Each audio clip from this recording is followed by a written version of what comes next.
Welcome back to Sunday Vibes, one and all. We are back in the pub, the Phoenix pub on Oxford Circus. The Premier League is back this weekend. We're shooting this on Friday morning, so we don't know what has happened in tonight's blockbuster opener between Arsenal and Crystal Palace, and a weekend of football feasts. You're back though. I'm back. How are you doing? I've basically been away for a month, haven't I? Really? I've been dodging ever since Man United, pre-season went down. I suddenly started dodging. I've been on holiday. I've been presenting these, which means they've been an hour plus for like the last month. Wow. Yeah. Nice. So I'm glad you're back. It's been a long time. More succinct, better paced. Let's go. And we've got Zach Jalab in the building as well. Well, let's just. What do you mean? I'm the consistent How one are you, here. mate? How are you? I'm here every week. I know you never bad, go on thank you, holiday, mate. You need to Yeah, get some time off. I'm right, thank you, mate. Not too bad. Chelsea spending like there's no tomorrow, so. Absolutely. Let's talk about it then, shall we? Because obviously there is still some time left in the transfer window. I know that this weekend's games are happening in and around it. We are still going to be talking about transfers because you guys at home are sending in some of your club's sort of transfer rumours, transfer thoughts to Christopher on Twitter, and we're going to kind of analyse them, aren't we? Is it the right move? Is it the wrong move? We may as well start with Cucurella. Yeah, we're going to grade the unfinished business, but I've stuck Cucurella at the head of the show. We have to. Because on Friday, when we're filming this, it's the big news, isn't it? It looks 62 like it's mil. about to be confirmed. 62 mil. Yeah, look, I'm not going to go justify and say, it now. No, I'm not going to say it's the right amount of money. I think it is probably an overspend. I reckon it's probably about a 20 million overspend. I think City's valuation of 40 million was about right for a guy who had his breakout campaign in the Premier League. He got 1 assist last season. Obviously, a Brighton I think their deal was structured as well. It was 30 mil up front with some add-ons as well, so it wasn't like they were offering 40 mil off the bat. And from a Brighton point of view, they paid 15 million for him. They're selling him for 62. It's an unbelievable bit of business. Levi Colwell's going the other way on loan. But yeah, I do think it's a bit of an overspend, especially considering it's a guy who doesn't actually have a nailed-on position in that Chelsea side. Yeah. Obviously, Ben Chilwell was bought for 50 million a couple of seasons back, and I think the worry slightly with Ben Chilwell was how is he going to be when he returns from injury. What I will say is I think Chelsea are looking to build a competitive side throughout the whole squad, where no one's place is guaranteed, and that your replacement is someone that is going to be great. Chelsea for the last few seasons have had an issue where the depth, although they've had players there, aren't of great quality. Marcus Alonso has his day where he's fantastic. Normally that's against Tottenham Hotspur, but he has been getting on now for a few years. Emerson is not the level of a Chelsea side or the Chelsea side that we want to be seeing. That's going to hopefully one day be challenging for a title. And I think bringing in someone like Cucurella adds to that. Not just can he play at left wing back, he also adds competition and depth at left centre back as well. He's not a left centre back; that's not his natural position. But the final, I think, 9 games last season for Brighton, he was playing left centre back and played it pretty well. He played against Chelsea at left centre back and had an absolute world class game.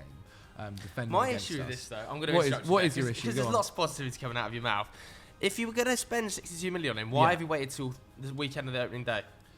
It feels a little bit like... I think Chelsea had other priorities. Firstly, they had other priorities of getting in a centre back, which was Koulibaly. Like you can't just do. Like I don't think it's quite possible to do 5 deals at once. So you've done your Raheem Sterling deal that took a little bit of time. You've then done the Koulibaly deal, which took a bit of time. Obviously, other deals have tried to happen, like Rafinha, Jules Koundé. Like the list goes on and on. Whatever one's. But it's not as if you've been identifying and targeting this position throughout the window and going, okay, we missed out on him at a lower price. We've gone in at Cucurella at 30 mil, and then we've been bidded up to 60. I agree. Like it just feels like it's out of nowhere. It's a weird one. It's a weird one, but I don't think it's one which has like I think it's been news that Chelsea have wanted to move on Alonso and Emerson, which means they do need that improvement there. And so if the Marcus Alonso deal has happened, which it does look like it's happened to Barcelona, like their next step was, okay, who can we get that can play there? And not only 60 mil Cucurella. Yeah, don't get me wrong, I think it's a lot of money. I do think it's a lot of money, especially for someone that isn't necessarily guaranteed to start.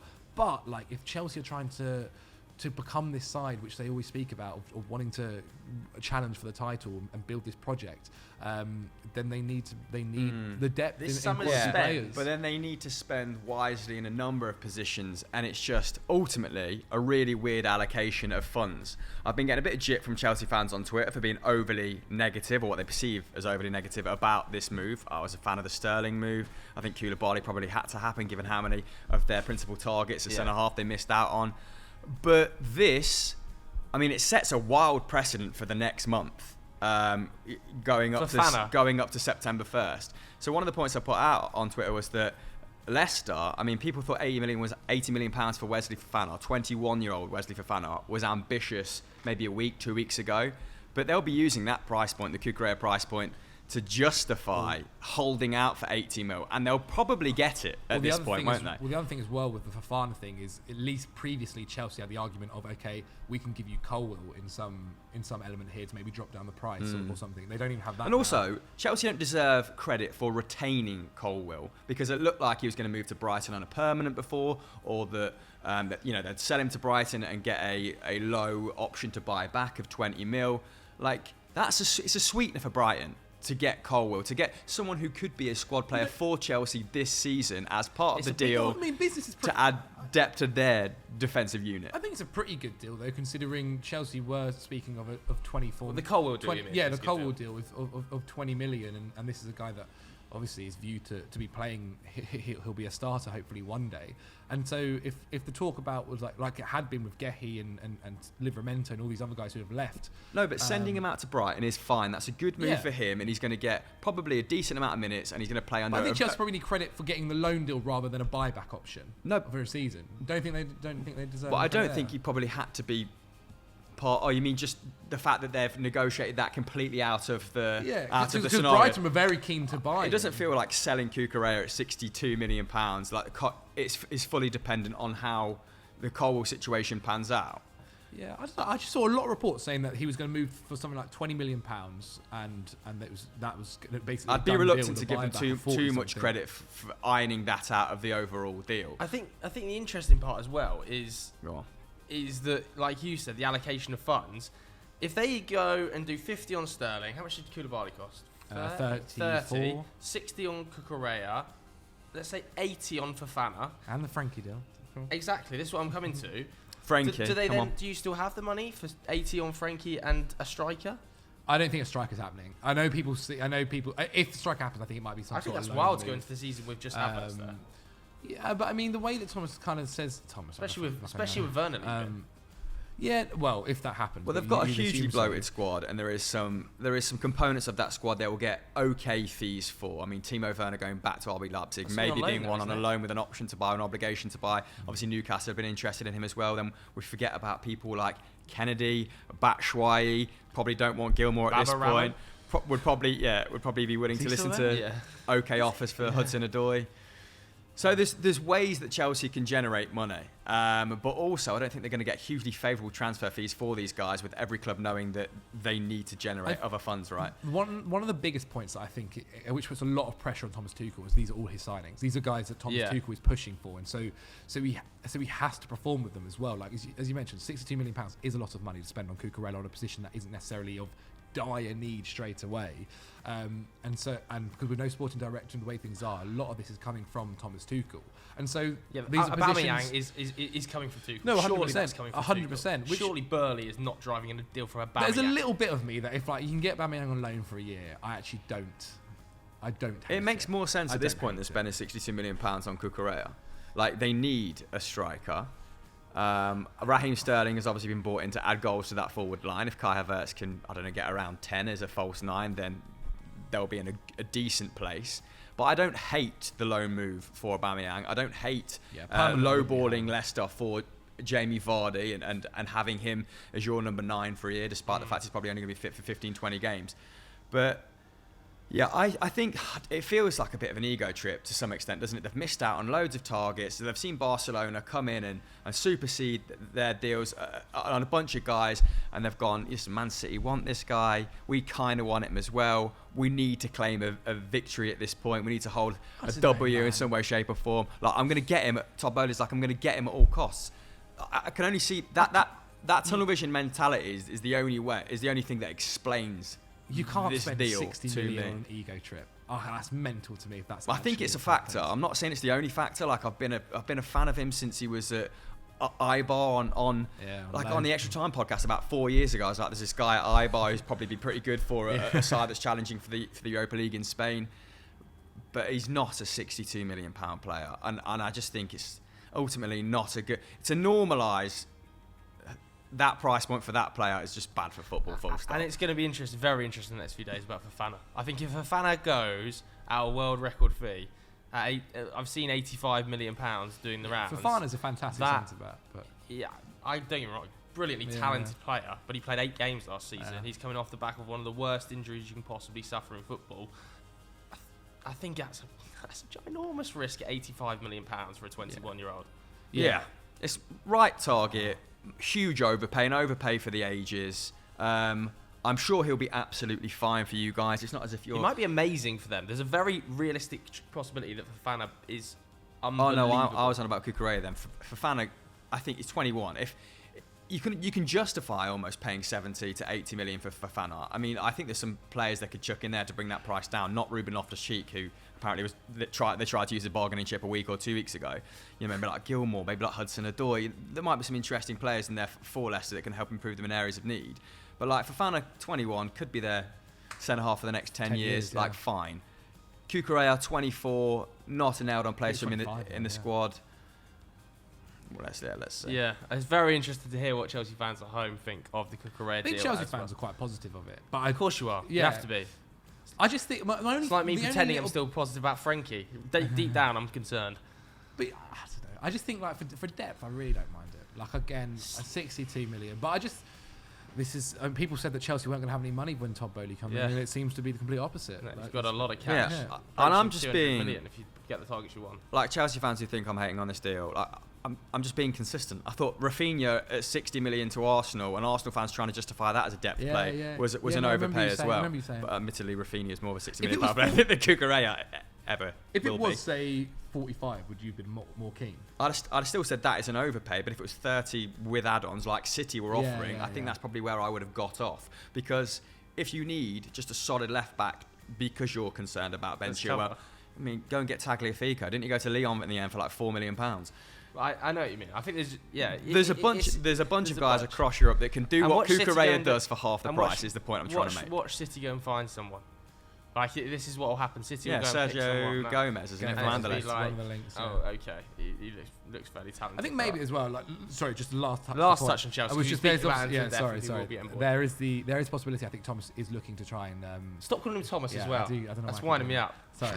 I think Chelsea are looking to eventually go to a 4 at the back. Yeah, I agree. Which he can then also play left mid and adds to that. Doesn't that even make less sense of it? If he's going 4 at the back, like he's not a left centre back. Koulibaly's played left centre back his whole career. No, not to play left centre back. To play left mid. Left mid is 4-4-2. Chilwell and then Cucurella at left mid. Hybrid. I've absolutely lost my head. That's enough Chelsea debate. It's enough Chelsea debate. But yeah, do get involved in the comments below. Let us know what you think. Let's quickly touch on Arsenal, I guess. There's quite a few Arsenal fans getting involved. Manny here says Tielemans to Arsenal. After watching our pre-season game against Sevilla, only one of the red flags for us was the lack of mobility from Xhaka. Teams often target him as he's easy to spin and beat for pace. So like you said at the top of the show, the rest of the suggestions we talk about are going to be ones you sent in. So yeah, we'll start with Arsenal. I mean, I think there's some big deciding factors in whether they move for Tielemans at the end of the window, isn't there? One, being able to offload some of the players they've been trying to sell for a number of weeks now. It looks like Torreira is actually going to go to Galatasaray. Maitland-Niles has been linked with the move to Forest. Like, if they can generate some funds from those players, then I guess they won't mind paying the 25-30 it's going to take to prize Tielemans away from Leicester. Obviously, Leicester don't want to lose him at the end of the window, but they don't really have much choice today because he was just signed a pre-contract with someone come January. Tierney's fitness, because if they back Tierney to be fit for a season, which I imagine Arteta doesn't, then Zinchenko can obviously pick up some more minutes in midfield, and we've seen how good he can be in midfield for Ukraine. And then, just the complexion of the rest of the squad, I guess. But it makes a lot of sense. Like, he's not going to be a huge upgrade on Xhaka physically. I think that was one of Manny's points that he mentioned. Like, his defensive numbers are pretty league average, Tielemans. Xhaka's are below league average, aren't they? But he does supply a bit more of a forward threat whilst not losing any of Xhaka's great passing.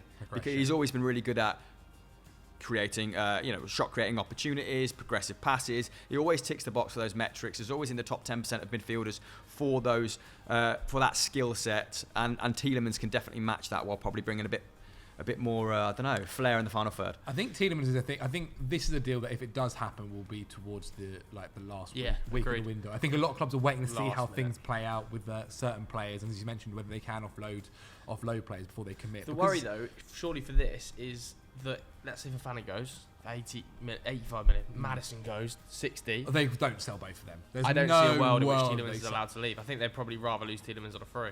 There's no world where they let Fofana and Maddison go. I think it's one or the other, and then I think they're willing to let go of Tielemans. I think if Newcastle came in now and said £60 million and you went 85, I think they would go, okay, bang bang, we'll take a season that's slightly lower down and we'll take 140 million in the bank. That's a huge amount of money. A huge amount of money. Well, look, they also need the money as well, Leicester, right? They're in a position of FFP where their wages are way too big, and need to offload some of those guys that probably do. Like, I don't know what Tielemans' wages are exactly, but I assume maybe he's a big earner. Maddison as well will be a huge earner too. And so, yeah, I think one of those. I just wonder whether it's like, what is the price range where Leicester kind of happy? Like, are they just going to take anything if someone comes in with a 30 million bid? Are they happy with that, or is it even less? Would they be willing to accept? Because they're realistically, it's going to be either Arsenal or United, and depending on the Frankie De Jong situation, how that works out, then they might end up panicking and going, here you go, here's the money for Tielemans. How I think it will pan out is that they won't sell Maddison for £60 million. I think he's contracted to 2024, so they can afford to be this bullish with negotiations. Similar to Tielemans now, they'll still get a healthy fee for him. Yeah. I don't think they can afford to sell him for 460 at this point. But no, I think they'll probably just sell. They'd have to sell Fofana at 85. I don't think as a club they could turn that down. And I would back them even if they had to wait until January to find a decent replacement. There's going to be some pants teams in the league this year. So, I mean, 110 mil for Fofana and Tielemans is palatable for the club. Maddison, they've got enough players in that squad Maddison to keep them ticking over as a mid-table side till at least January when maybe they can be a little bit more poised with who they bring in reinforcement-wise. Yeah. Let's talk about Newcastle then up next, because Scene says Cornet, who's not going to be happening because he's joined West Ham, Sulemana, Sesko / Werner to Newcastle. We need attackers, they do. He says. They do. I don't think Benjamin Sesko is going to be one of them. Obviously, they tried to get Ugo Ekitike. He's gone to PSG. Having a bit of a difficult time in the forward areas, Newcastle. Although I have to say, I kind of respect the way they're going about business this summer. I think they are very aware that clubs know they've got huge funds and they're just refusing to play ball. If a club runs them up and says, yeah, you can have him, but it's going to be at 20% more than the market rate, they're just saying no. I think Pope's a really good signing at that fee. I think Botman, they played hardball for 6 months effectively and got him at the right price. I think Matty Target is 40 million. That's a league average fee, I would say, for a decent left back. I respect totally how Newcastle do business, and even if they don't get forward, I know that Scene is saying we need attackers. I think Eddie Howe will be quite comfortable going into next season with the current crop he's got if he can't get one to finish in the top 10. I genuinely believe that forward line can finish top 10 without an attacker. The only issue is Wilson's injury record. You're relying on a because when he's fit, he's fantastic and he fits in the system so well. He's worked with Howe so many times now, but his injury record is patchy at best. And I think if you're going to the season relying on Wilson to be good for the whole year, I think that's tough. Obviously, they have Chris Wood, not necessarily worked out fantastically. Maybe more of a buy to just make sure they didn't go down, and someone like Burnley did. But yeah, if they can find maybe what they need is someone to either play there and give back up to Wilson, and they need a right winger. Like Almiron is absolutely fine. A really good pre-season, Almiron. Really good pre-season. But there's been a few times where I think we've mentioned Almiron's looked okay and then never really quite worked out. I've kind of. But he's the easiest area to upgrade, right? Regardless of his pre-season. Well, this is why as well. Like when they're talking about the 60 million required for someone like James Maddison, supposedly Leverkusen are saying it's 60 million to get Moussa Diaby, who's actually a right winger. Whereas, because even if they get Maddison in, how do they? They're not playing a formation that necessarily fits him in exactly. Well, maybe they play a 4-3-3. Yeah, but maybe he's thinking to play a slightly different system where you see Anas Maximin higher up the pitch near Wilson, and you're going to play a midfield three that's slightly more dynamic. Slightly. Yeah, and it's like a forward three of Madison, big change up, Madison, Alisson, Maximan, Wilson, then a midfield three that sees Bruno and Joe Linton partnered alongside. He's not. I mean, he's not wrong there. They do need attackers. Like if they can get some attackers in, they that's do, where but it really I don't think helps it's the end of the world. I'd rather not get bent over a barrel and spend £60 million on a player that actually is probably a £30 million player, and then go into the season and finish top 10 anyway. Does a £60 million striker come in now and get them any higher than 7th? In my opinion, it doesn't happen. I also think there's a few loan moves you can go and like.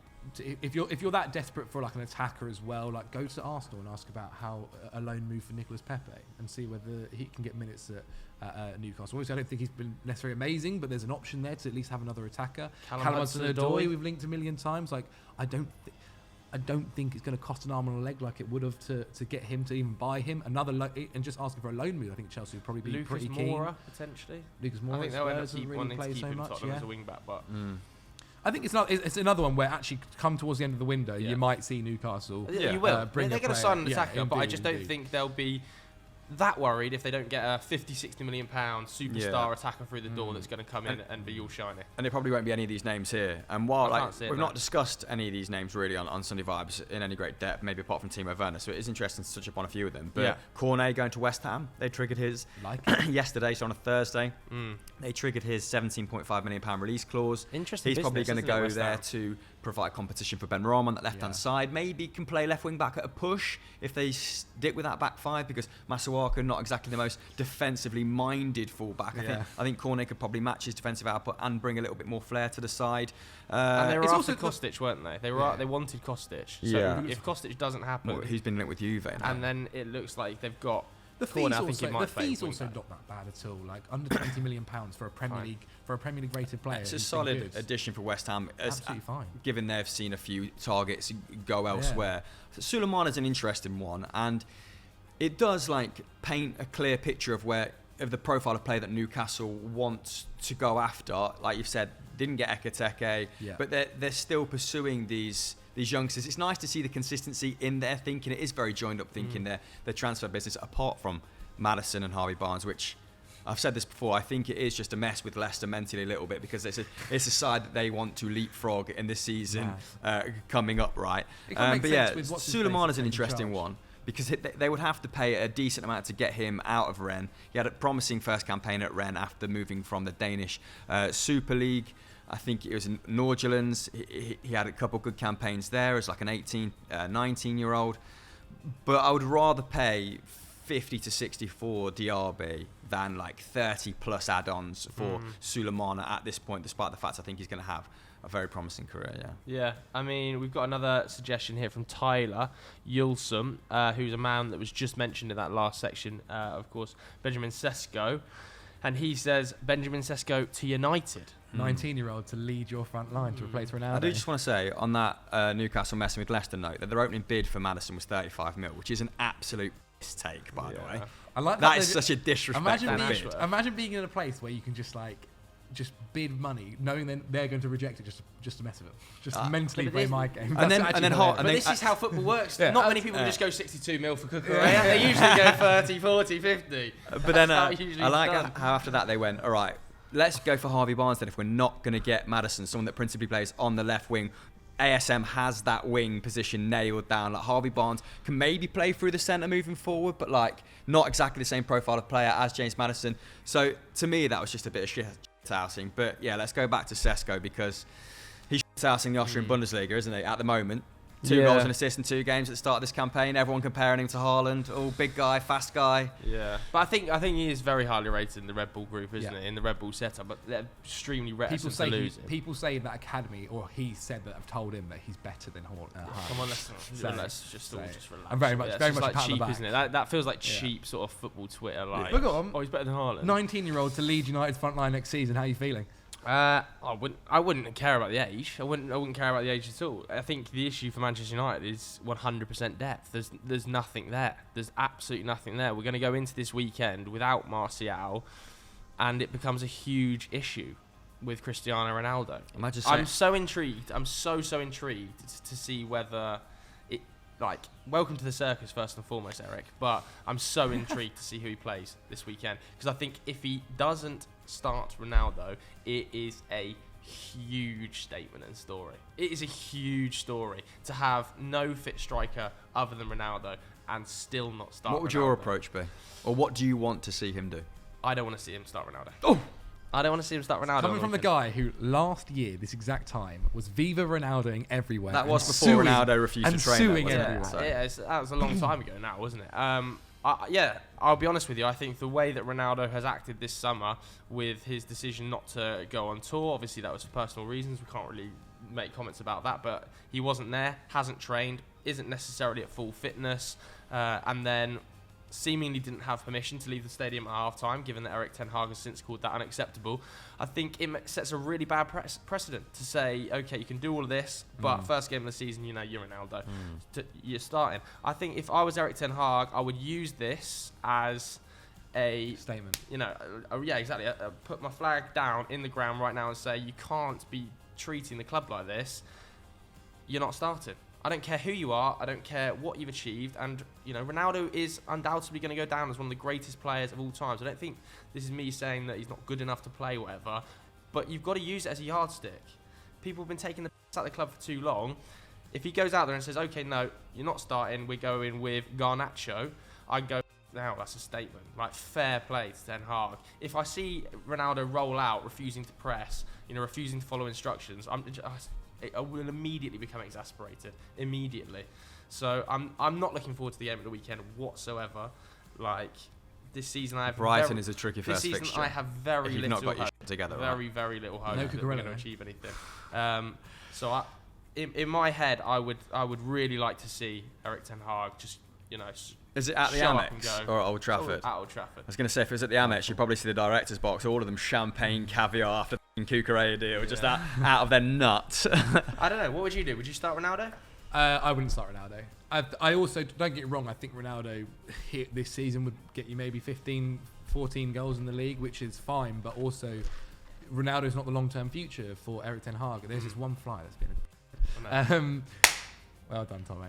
But yeah, Ronaldo's not the future, and Erik ten Hag is the future. And United, the whole reason when they got Erik ten Hag in was committing to him and his project and the way he wants to build his football and get an identity back at United. And I just think you're right. They're getting Ronaldo in as if he's been scot-free, where he's only going to realistically be able to play 60 minutes or so due to I fitness. feel so sorry for Erik It's ten just Hag. not I fair. don't think it's as binary as that. I don't think it's as... So you would start Ronaldo? You'd start him. I think he can start Ronaldo because of the injuries that United are currently facing, without losing, the respect of the dressing room, or without suggesting that, this behaviour is not going to be punished or, endorsed moving forward.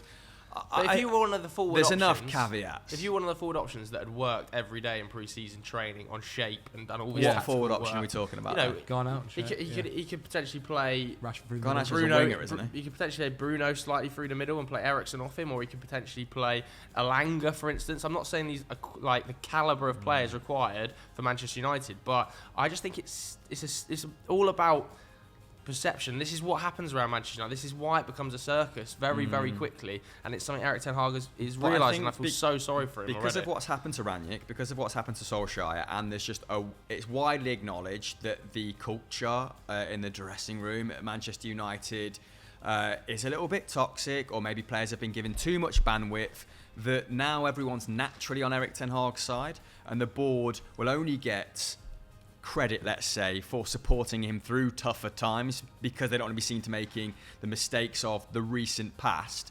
So I do think he's got all the goodwill. People are, like I said, naturally going to be in his camp.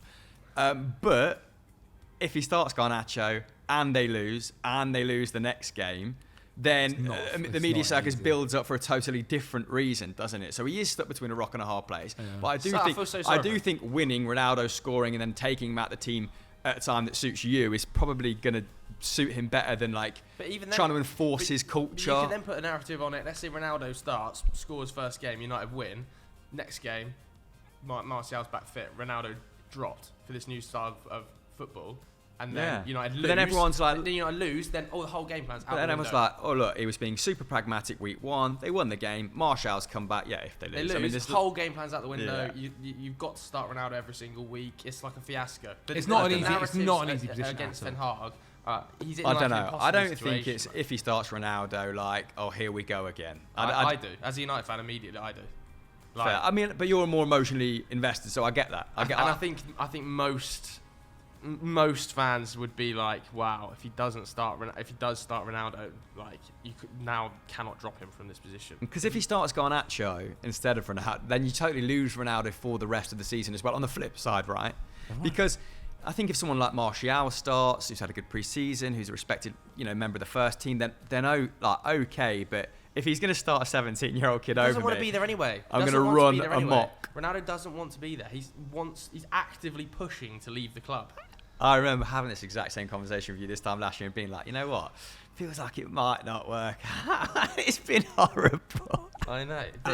This summer has been so bad. And so to then go back to Benjamin Sesko, it's just about depth, isn't it? If United can get him for the right fee, fair. But, again, I mean, the fee's been spoken about. £60 million is not happening. I'm telling you now. 6 goals and assists Cucurella last season doesn't mean, in the Austrian Bundesliga, doesn't mean you should be worth that chunk of change, does it? No, and United aren't going to pay that. United are not going to come out and pay 60 million for I mean, he scored against Liverpool in pre-season, which always helps the headlines with the headlines, the doesn't only it? issue that you maybe think with Sesko is it could be that same thing that kind of happened with Haaland when you miss out on him, and then you have where he goes to Dortmund, and you guys didn't want to put that His release. next move is Leipzig. We've already done that. United had the opportunity to sign him for £3 million before he went to Salzburg.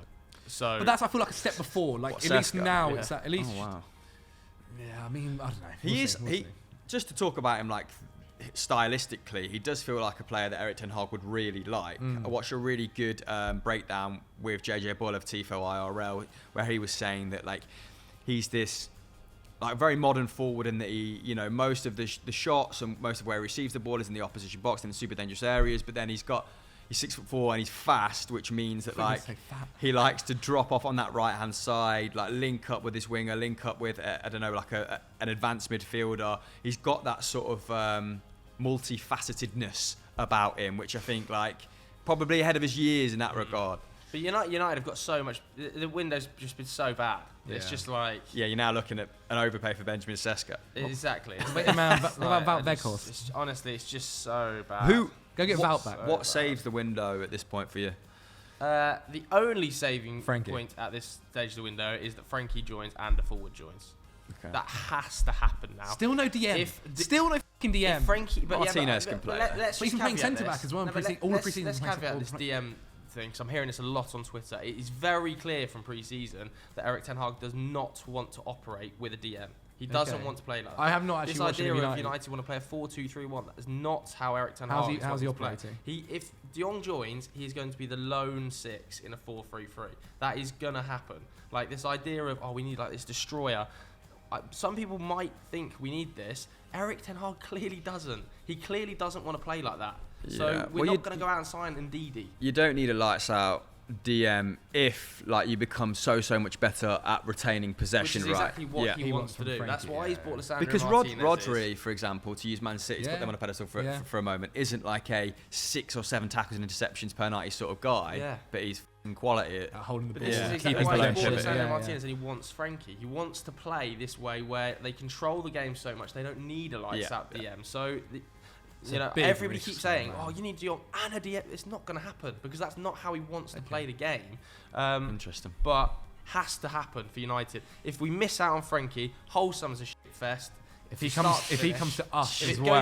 If he goes to Chelsea, we may as well fold. The video will be out now. Gary Neville literally said, Yeah. if the worst thing that could happen, if he stays at Barcelona, he was like, it is what it is. United look a bit silly, but he said if he goes to Chelsea, it looks embarrassing. And it is, and it will be. John Murta and Richard Arnold's Cesc Fabregas moment, then pictured in Barcelona meeting with Joan Laporte at a cafe. That photo will haunt them forever because they never got the deal done. But hasn't the deal been agreed by both clubs, and it's just a matter of personal terms? Well, what more can Manchester United do if he doesn't want to be in Manchester? Then move on. Yeah, but that's the thing. They've spent so long on this. They could have found the other target 15. or the next. I do have some sympathy in that regard. We're at week 15. Sure, but they had that deal agreed a month ago or 3 weeks ago, and they've spent no time trying to find a replacement for him. And I agree with this. Is if that doesn't happen, he ends up staying in Barcelona. Okay, they've tried their best. They thought they had him. They didn't. If he goes to Chelsea, Big Todd gets him. Because supposedly that's the only thing. He embarrasses doesn't mind the London. pull of the manager, embarrasses the pull of the club. Obviously, he wants to move to London. Fair play. Yeah, Potentially the a better optics are city, pretty but poor, the aren't optics they? are pretty poor. They're horrendous for United. The guy who literally grew up playing his football with and gave him the Frankie must be access to thinking, stardom doesn't want to go back to it. Absolutely horrendous for United. God. Should we do some clubs that aren't in the top 6? 'Cause Yes, I know we yes, wanted to talk a yes. little bit about Sergio Gomez, but we kind of mentioned him already, didn't we? Should we talk about Remo Freuler to Nottingham Forest? Because I've seen you Sure. tweeting about it. Yeah, I think it's a really interesting move. Not one that I anticipate Forest making. I mean, it is just indicative of how much money Prem teams have versus every other side, every other league in Europe's top 5. I've seen rumours of 20 million euros. I think that's pretty palatable for both Forest and Atalanta. Like Atalanta got Coop Miners for less than that last season. He can be really influential for them in the middle of the park. He is, although I think he's using a variety of different positions, but I don't think Freuler would be irreplaceable, let's say, whereas he might have been for Gasperini 2-3 years ago when he was at his absolute pomp. But if Forest can bring in someone whose ball progression has always been very good, like his passing stats have always been up there, who's a solid defender, who's a very effective presser in the opposition's final third, him and Lingard winning the ball back in high positions would be advantageous for them, then I think it's a really solid deal. And they've missed a bit of not defensive solidity. James Garner was active in that regard to an extent, but he was providing a lot of key passes. I think he racked up a fair amount of assists. So they need a bit of that creativity in the middle of the park. And I think he provides that. And get him 15, 20 mil, 2-3 years. Job's a good one. Well, I like what Forest has done. We did our predictions last week, and I put them as Safe? Safe, yeah. But also I put them as one of the overachievers, which is basically not getting relegated. Did you have him safe? No, but this was before they completed another couple Yeah. moves. Like- So I was like, listen, if they make another couple of smart acquisitions, I'm very willing to dump Everton into my bottom 3. They've had a horrible summer. And Dominic Calvert-Lewin's out for 6 weeks. Yeah, which isn't good. But I I don't know if we've mentioned it on a video before, but it has been said now. Forest had to do this. They had to buy so many players. They were a championship squad at best. They were a championship squad that overperformed and made it to the Premier With League loans. with loans, indeed. So they had to get so many players in. They weren't like a Fulham or a Bournemouth or whatever that went down as a Premier League side. Yeah, Still they didn't had have Premier League remnants quality. of Premier League squads. Yeah, they is didn't what have we're a saying, Dominic right? Yeah. Solanke or so on and so forth. And they didn't have the parachute Mitrovic. payments. They Yeah, didn't have the exactly. £40 million every year So parachute I think it's smart. They're going for it, and I really hope it works out for them. I like Cooper. I see little bits. I've said it before about kind of Graham Potter towards him. I think he's going to have a very very interesting season. What was your relegation? My your relegation 3 is all of the promoted sides. Okay. I think Bournemouth are doomed. Yeah. With those signings so far, and Signed Neto. I think Scott Parker's actually a really good coach, but I just don't think they've done enough. Fulham, I think that Marco Silva's comments last week were pretty telling. That he just wasn't happy with the business at all, was he? And then Forest, I think, will become one of the yo-yo teams because they've added so well, not added so well, but added so much quantity. Some of these players will stick as Premier League level, and they'll be able to sell them for the right amount of money, and then they'll be able to reinvest that in Championship squad. So I think if they've done the right thing. I just don't know whether they'll be able to get them to gel quickly enough to get up to speed before they suddenly start dropping down and they're just getting. I don't know. I'm a bit worried about all 3 of the promoted sides. I'm also thinking Everton. Everton are going to be well involved. Everton are going to be well involved, and I think their business has been so bad that they can't be discounted at this stage. So I would have said those 3, but I like the Remo Freuler to not. I feel like Forest out of those 3, out of those 4, are the most settled. As in, not in terms of the actual squad that they've they're played most together, settled, though? but in terms of that have the best chance. I look at Fulham is a mess. I saw them being linked to Willian today. Who's he's done, and then Bournemouth, as you mentioned, just an absolute state as well. Yeah. I tell you another club that I think might struggle this season: Wolves. And that is a suggestion here from Jonathan Chen. You've said a few times now. You've said that as well, have you? I've got my first manager to be sacked as Bruno Lage. Wow. Yeah. I'm concerned about Wolves. They were 1 win in 9 at the back end of last season. Yeah. I don't think there's a huge amount of fan sentiment towards Bruno Lage, despite the fact he had a really good opening half of last season. He doesn't have the managerial history and pedigree to give him that support and that backing there. Raul Jimenez out for 8 weeks at the start of the season is a hammer blow, given Fabio Silva's gone to Anderlecht. Hwang Hee-chan has not been available for any of the pre-season games. Batshuayi to them. He's also trying this formation of moving to a a back four, and we've seen him throughout pre-season trying desperately to operate with Max Kilman and Nathan Collins as his two centre-backs, which means dropping Connor Cody to a bench position, which is fine, and he's obviously the sort of personality who I'm sure would put up with that and still be a leader, but it's a risk, isn't it? You go to 21-year-old Nathan Collins, what's Max Kilman, 22, 23, in a different formation without a point man in Raul Jimenez, Pedro Neto playing there. I don't know. I think there's just a lot of question marks over Wolves, in my opinion. And Jonathan Chan here says Batshuayi to Wolves seems like a good deal for everyone. Does it? When was the last time Batshuayi scored goals? Last season. For Besiktas. And they're a pretty poor Besiktas side as well. Yeah, it's 17 goals and assists. We're counting that now. In about 28 starts. Well, it's the first time in a long time, that he's put up double digits in a top league. We're counting the Super League as a top league. Well, it's a top flight. Yeah, it's top flight. It's a top flight. I mean, I don't watch an awful lot of Turkish football. As someone that's a Scottish football fan, you know, I hear people disrespect my league unnecessarily. Maybe that's happening right here with the Turkish Super League. But I mean, he played a bit of Champions League football. They didn't do anything meaningful in the Champions League, did they? Now? He's 28 now. Still gets the occasional. Yeah, still gets the occasional game for Belgium, doesn't he? So he's still kind of rated in the international setup. Has always been a good poacher.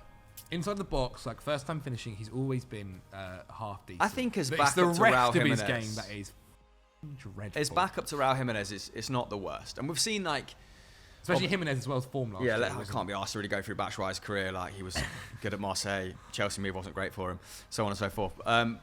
Whenever he's put together a good run of games at a good team, injury has sort of befallen him, hasn't it? Was it Dortmund? Yeah. A little bit unlucky at Palace in that regard. Yeah. I don't know, I might be remembering that wrong. Listen, I have no problem with this signing. And Fabio Silva's obviously gone to because he's got a year left. Got no depth. Inexplicably still got a year left on his Chelsea contract. Because we gave him an extension last season to hopefully sell him this summer. Yeah, but he's going on loan, apparently, with Wolves not even paying his full wages. But surely they can be more ambitious, Wolves. They finished the top half last year. They can be more ambitious. But Fosun have clearly on loan. They've reined in the spending big time, haven't they? But the Brogues there, still on the table. Nobody's taken him yet. If I was Wolves, I'll be at all guns blazing for a player like Armando Broja before I'm going to. If I want to get Batshuayi on loan, I'm doing that August the 30th. With 1 minute left. If I'm Leicester and Chelsea want Vardy, I'm asking for Broja and a fee in return. You spoke to Wolves fans on the Twitter space. No, I did. Oh, was it you? Yes, we're doing Twitter spaces every day on Twitter. Check them out for an hour. Normally at 3 or 4. How are they feeling? They weren't very nervous about after the Jimenez injury. Their pre-season went okay. They were fairly confident going into Raul Jimenez's injury, and then Raul Jimenez got injured, and I think it's been a bit of turmoil for them because they've just not got a striker. And I understand Batshuayi is available, but you know, to turn to Batshuayi on the 5th of August, I think is early. Yeah, it's early. There's still options on the market that could come in and compete with Raul Jimenez for a position. Raul Jimenez had an off season last year. There's no guarantee right now as we sit here that he's going to return back to the player we saw before the head injury, before the hamstring injuries, where he was one of the Premier League's best strikers. I think you want to be buying a striker, if you're Wolves, to compete with Raul Jimenez, not to just be like, can he get us through 8 weeks of the season? I think, Scamacca is a really good example of West Ham being like, okay, this player might not be Premier League ready at this point, but if he has another season like he did in Serie A, might be worth 50. It's worth getting in now and grabbing someone of his caliber. If I'm a Wolves or a Leicester fan, I want to see my club making moves like Scamacca. Is how I'm sort of tying this all together. But if Wolves and Leicester don't have the 30 mil to spend, it's really hard to add goals to your side at Premier League level, isn't it? I'm surprised that's why I'm saying it's not. I'm not saying it's inspiring. No, I'm just a little bit surprised they've got no money. Yeah. At Wolves. I mean, who is their sellable asset? Ruben Neves. It was also Adama Traore. They were banking on Barcelona maybe buying Adama Traore. I think that was only 15 mil. But obviously, I like Nathan Collins signing. I think he's a really good player. I know, but if you're going to say where's the one area Wolves are all right, you'd say centre half, wouldn't you? Well, they lost Saiss and they lost. That was the big thing, wasn't it? He played for over 30 games last season. Remember Saiss? Let's talk about, you mentioned them there very quickly. West Ham, because Amadou Onana, that looks like that deal's off now. Yeah. Even though they agreed a fee, personal terms were apparently wild. for Onana, so they've Which kind of walked worries me away. that then Everton are the guys that are willing to. Are you surprised? bring him- Are you surprised? No, not surprised, but worrying for them who are already financially in a due to agreeing deals where they are giving people monstrous wages. If he's willing to go and play for a relegation battle at Everton instead of a West Ham, who are obviously much further up in the league, playing in Europe and competing for I European think places, he's willing to play for whoever's going to pay him. Yeah, what he I get it. And as a that case- footballer, like I don't necessarily disagree with footballers that decide, you know what, I'm just going to go for the biggest paycheck. It's understandable. I feel like he's poorly advised, if that's the case, to be perfectly honest. And like Everton, what's happened to Aubameyang? Like, I know he's been injured for like the last 2 seasons, but Is he still at the club? is he still at the club? I have sure. a feeling he. I think they're might have bringing back gone Idrissa last Gueye year. anyway. Trying to, yeah, they are trying to. I think that's going to happen. I mean, Onana's only started 11 league games for Lille last season. Like, his defensive numbers were really impressive. I think it was like 5-6 tackles and interceptions for a side that, you know, sees a lot of the ball as well. So he's obviously very adept in that regard. And it made sense from West Ham's perspective to bring someone like that in, because I do feel like they're trying to bring in a DM so they can free Declan Rice up to be a little bit more box to box, because I think there's much more to come from him in a assisting and scoring capacity. However, they went from like 25 million euros to like agreeing, what was it, 38? 33 or something. Along those lines. I think Yeah, 33 the million final pounds maybe, deal yeah. was like ended up around 40 million euros. And then, yeah, for Everton to swoop in last minute, it just screams panic stations from them as well. I know that they need help in midfield, but like a guy who's just played 11 top flight games, is that who you want to double down on? I don't need know. a West Ham are forward. in a much better position to like bring him into the side, give him 18 games in his first season and be like, listen, second season you're going to be our DM, our guy. Yeah, but then I guess Alex Crowell thought that and he got about 1 minute, didn't he? Yeah, didn't they loan him Right. though? Yeah, I think he was on loan. Yeah, I but think he was no just game cover. time still. Right, should we do some very quick fire questions then, because we have been rattling on here. Let's go to the Milky Bar kid who says the riskiest preseason prediction you've got is... My predictions actually were quite safe. My riskiest one, I don't know. I went Haaland to get golden boot. Oh, well risky. He's I going to miss. can't believe Well you've just said that, risky. mate. Missed 20 games. I don't know. Come to someone else. Let me think. Okay, mine was probably like Spurs. Spurs third is becoming increasingly popular though. I think everybody's saying that. Yeah. So I can't really give Jalab too much shit for his Haaland thing if I'm going to say Spurs third is mine. Everton getting relegated is again becoming quite common. I think Wolves to have a really underwhelming season seems to Split opinion. Some yeah. people have had Wolves in the top half in prediction tables I've seen. Forest staying up. All right, Like, you should have Forest. I'm Forest going to I go for think- Bruno Lage sacked. Mine is actually Southampton to overperform then. I mean, Nice. they finished 15th Nice. last season. They've signed a bunch of young players. If they can finish like 12th with a squad that's got an average age of about 22, 23, then fair play. Yeah. It's like the Southampton of old. Yuvraj says early World Cup finalist predictions. England England, Argentina. England win it. with the hand of God. No, it's going to be Brazil, Argentina final. You know, and Brazil. Football Days preseason predictions, we had Brazil down to win it. Yeah, my series prediction will be Brazil, Argentina final, Brazil win. England. Brazil Argentina final be unreal. England final versus Germany. England to win it. Germany got to bounce back I after last time. I haven't also they? think France, like, they've got to bounce back after the Euros as well. France are going to. Who you said? Yeah, Brazil. Okay, dark horses for European competition. Why don't we predict the Champions League, Europa League winner, and the Conference League winner? We don't know who's in what yet, do we? Because there's still oh, the yeah. Conference qualification. You don't know, again, did we do that? We last tried week? to do this last West week or the Ham week in before. conference. Yeah, but only like 14. Yeah, I think we actually might have to do like an episode Okay. dedicated to this when the qualification things Yeah. are complete. Champions League winner? Really weird how, you know, like Celtic are normally in this process, and like how calm I feel right now. And, like, Champions League winner. So Celtic. last week I said Man City, and I think it's boring to say Man City. It is. Like a more interesting question then is like, who have you like? What other teams outside of England? What business have you been impressed with that's been conducted on the continent? Do you see any of the other, you know, the aristocracy, the nouveau rich of modern football? Have you seen them get better? Do you think they're going to be? Well, Barcelona are a better team now, that's for sure. Annoyingly so. After like Real how, Madrid. like, I don't know if you watched. Barcelona fans. I don't know if you watched the interview yet with Ornstein and Leeds's. Yeah, Radrazan, yeah. yeah. But he literally goes, I don't know how they've got the money.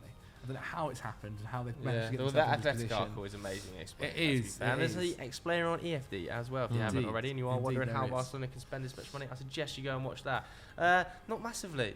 Not massively. Yeah. The Tielemans deal has been the most impressive deal I've seen so far on the continent, I think. Yeah, because then all of us are just going to say Man City for Champions League, aren't we? And it's just a I fucking don't dull think Man City are question. going to win it. Who else from England do you think is going to win it's it? the same No. issue? You don't think Haaland kind of gives them that extra No. Who else? No. Haaland does add that for cross like knockout ties for sure. That's the thing, I'm I going thought. to go for Liverpool. Right, I think. I'm interested to see how Dortmund work next year. We'll just have to do we'll do a preview when that competition starts in earnest on Sunday vibes. Okay. Let's finish with Average Mount, right? Average Mount enthusiast who says favourite flavour of ice cream. Great question. Mint choc chip. Oh. I feel like we've done this before as well. I but feel like we haven't. I always say mint choc chip. yeah. Well, at least you're consistent. I think I always say strawberry cheesecake. Is that flavour? Is that an ice cream flavour? Yeah. You get bits. Haagen-Dazs do a fucking sick one where you get bits of Biscuit. the cheesecake in there. Go on, Jalab. What's yours? Vanilla? I don't know. Bubble gum Do you know flavour. what? Oh It no, does I change. don't like that. You know, if you go to Italy or somewhere else on the continent and you have like proper gelato, then it does Oh change. yeah, vanilla. Then you Like can a have good vanilla's any brilliant. flavour. You know, you have like tiramisu yeah. or you have again. Mr. Whippy, mate. Fucking give me Mr. Knew it Whippy. Surely ended. there's a better question than that, Jesus. Yeah, I don't think there is, to be honest with you. And that pretty much does wrap up today's Sunday Okay, fair vibes, enough, doesn't it? fair Because it is a big week of Huge football. week. How many Finally, games on Sky? it's back. 128 games exclusively online. Cucurella though for Online. £62 million. Wow. I just can't get over it. You watch him, mate. Play of the season. Here he comes. Note it down. Yeah, thanks very much for watching, everybody. If you haven't already seen Friday's We Need to Talk, go and watch that. It's a special episode with Gary Neville and Jamie Carragher ranking every club's transfer window so far. Anyway, anything you guys want to plug? Watch that. Check that out. Check out the Continental Club Boys for European content. Yeah. Talking about Yeah. I think Continental their Club predictions. I did think their it was. prediction show on Friday. Yeah, so check Okay. that out. There we go. Yeah, That's it. good. Thanks very much for watching, everybody. Bye.